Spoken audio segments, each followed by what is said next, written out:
Hey, this is Troy Roberts and we're going to talk about basic tonguing techniques for the alto saxophone. So tonguing a note is essentially starting a note with the tongue on the reed, giving it a beginning, really. So your obvious way is to block the airflow and then start the airflow with your tongue.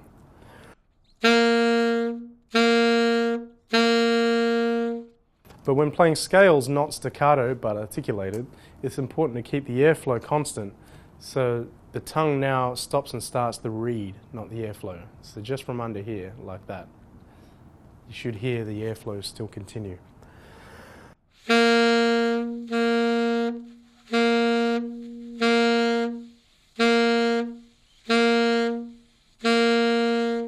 You hear the air continuing and the note starting and stopping.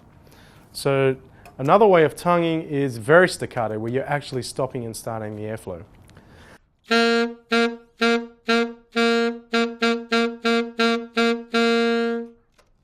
There's another tonguing technique called slap tongue, which is almost another way of articulating is very staccato, where you're actually blocking the airflow and starting the note with a heavy attack.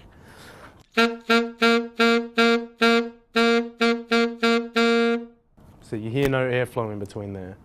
And that's generally called something like staccato. Another tonguing technique is slap tonguing, which is the feeling of smacking out a low note, but not following through with the air. It's kind of a tricky technique, but it's one of those things like riding a bicycle. Once you've got it, but it's tricky to get there. So it's almost like heavily articulating a low note, but not following through. So really just a pocket of air happening in your mouth.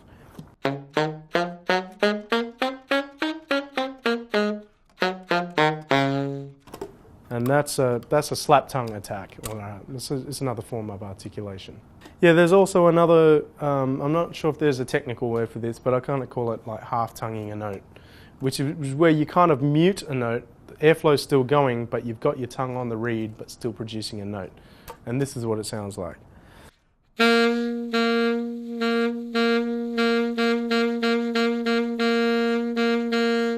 So that can kind of emulate what trumpet players call doodle tonguing.